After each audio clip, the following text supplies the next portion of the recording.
Setyembre ng nakaraang taon nang lumabas ang mga balita na buntis daw ang batang aktres na si Janela Salvador.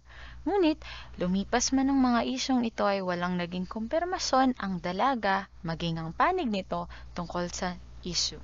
Ngunit ilang buwan matapos ang napabalitang pagbubuntis ay lumipad papuntang UK ang ina ng aktres. Ngayong araw, sa pamamagitan ng kanyang Instagram account ay nag-post ang aktres ng isang picture na may kasamang bata at may caption na, "It's time." Panahon nga ba para saan? Siguro para sabihin ang katotohanan tungkol sa mga isyu na ito.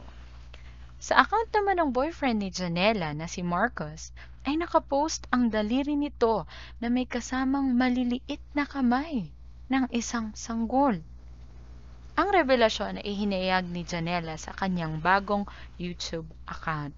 Si Janela ay isang 22-year-old na actress na sumikat sa kanyang role bilang anak ni Sir Chief sa programang Please Be Careful with My Heart.